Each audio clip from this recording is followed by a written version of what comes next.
तो है गए कैसे आपने बात करते हुए ठीक से याद चाहिए। तो आज हम ये वीडियो लेके आ गया स्टडीज का। तो चलिए रिएक्शन देते हैं। तो जो लोग ने सब्सक्राइब कर रहे हैं और वीडियो को अच्छा लगे तो लाइक या कमेंट करते हैं। बस 4 दिन पहले ये सुनसान गांव जो पहाड़ियों में बसा हुआ है कुछ इस तरह दिखता था। और क्योंकि ये गांव ग्वाटेमाला जंगलों के बीचों बीच बसा हुआ है, एक ऐसा ट्रॉपिकल एरिया जहां गर्मियों में भारी तूफानी बारिश होती है, तब इनमें से कई घर ऐसी भयानक परिस्थितियों के आगे टिक नहीं पाते और यहाँ के लोगों पर अपने परिवार की सुरक्षा के लिए घरों को बार बार बनाने का दबाव पड़ जाता है। हालांकि ग्वाटेमाला सिटी यहाँ से बस 4 घंटों की दूरी पर है और वो इस गांव से बिल्कुल अलग है। वहाँ पक्के बने हुए मार्केट्स और काम मिलने के कई सारे मौके हैं और यही दूरी हम कम करना चाहते हैं। हमें ग्वाटेमाला के इस कम्युनिटी के बारे में पता चलते ही हमने कांटेक्ट किया टेचो को, जिसके साथ हमने 2 साल पहले काम किया था और हमने कोस्टा रिका के गरीब कम्युनिटी के लिए 10 घर बनाए थे ताकि हम इस गांव को नष्ट होने से किसी तरह से बचा सकें। और 1 हफ्ते बाद डैरेन ग्वाटेमाला सिटी के पास पहुंच गए और वहाँ खूबसूरत लैंडस्केप्स और रिच कल्चर होने के बावजूद भी उन्हें जल्दी से एहसास हो गया कि चिसीगुआन के उस छोटे से गांव तक पहुँचना कितना मुश्किल है। उन्हें पास वाले गांव तक एक चार्टर प्लेन से जाना पड़ा और उसके बाद जंगल से होते हुए मीलों तक चलकर जाना पड़ा। एक ऐसी कसरत जो इन्हें पैसे कमाने के लिए हर रोज करनी पड़ती है। वहां पहुंचने पर डैरेन की मुलाकात हुई एल्बर्टो से, 8 बच्चों के पिता जो अपनी पत्नी मरिया के साथ उनकी देखभाल करते हैं। उन्हें सबसे करीबी सिटी तक पहुंचकर फैब्रिक बेचने के लिए घंटों सफर करना पड़ता है, जिसके लिए सिर्फ $2 मिलते हैं। मतलब उनके परिवार के हर एक सदस्य को हर हफ्ते लगभग $1 में जीना पड़ता है। और इतना ही नहीं, परिवार में सभी को एक ही बेडरूम शेयर करना पड़ता है। अभी ये लोग जिन घरों में रह रहे हैं वो बहुत ही बुनियादी स्तर के हैं। इनके फ्लोर्स मिट्टी से बने हुए हैं। यहाँ कोई बिजली नहीं है। इन्हें घर में आग जलाकर खाना बनाना पड़ता है और खुद को गर्म रखना पड़ता है। और उसके साथ ही एल्बर्ट और उसके कम्युनिटी के लिए पीने का साफ पानी इकट्ठा करने का कोई इंतजाम नहीं है।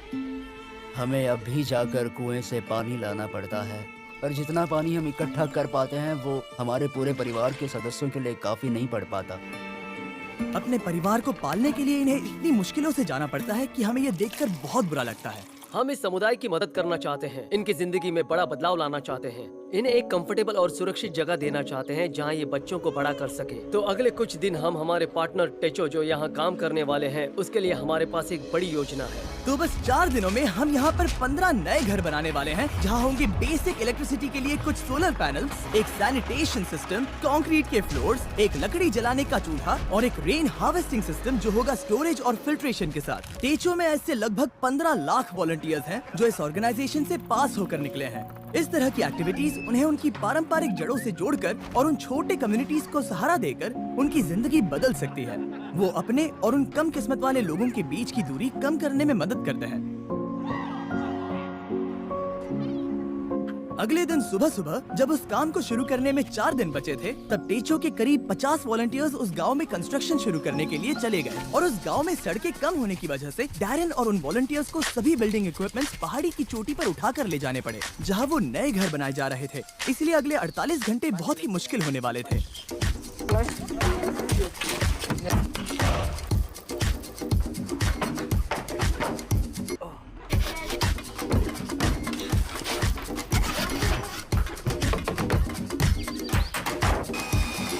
बस 2 ही दिनों में उन्होंने घर के कंस्ट्रक्शंस बनाने पूरे कर लिए थे। हालांकि बचे हुए सिर्फ 48 घंटों में अब भी उनके वाटर कलेक्शन सिस्टम के लिए इरिगेशन पाइप्स लगाने और प्लम्बिंग करना बाकी था।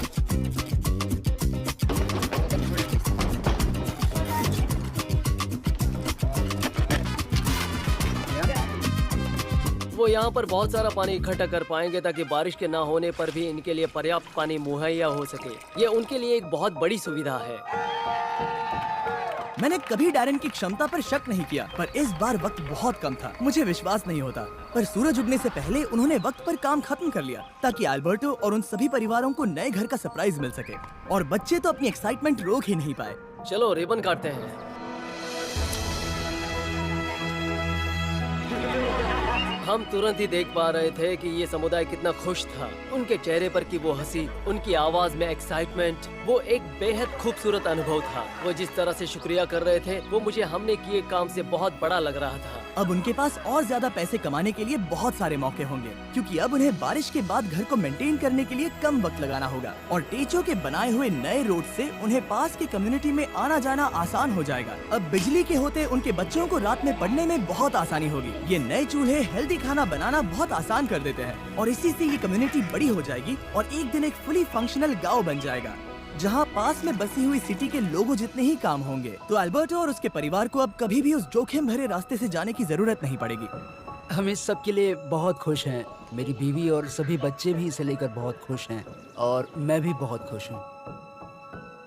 और इसके बाद भी हमारे पास इस कम्युनिटी के लिए और एक सरप्राइज है। पर वो 15 घर बनाने के बाद हम यहाँ पर एक कम्युनिटी सेंटर भी बना रहे हैं, जो कि स्कूल के लिए कुछ एडिशनल क्लासरूम्स जैसा होगा। अभी उस स्कूल में सिर्फ 2 क्लासरूम्स हैं। यहाँ की औरतें उसे ट्रेनिंग और वर्कशॉप्स की तरह इस्तेमाल करेंगी, ताकि वो नई स्किल सीख कर जॉब के नए रास्ते ढूंढ सके।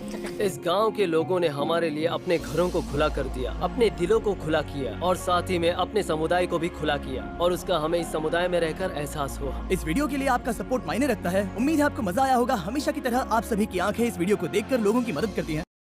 एना की प्यार भरी याद में हमें सपोर्ट करने के लिए शुक्रिया।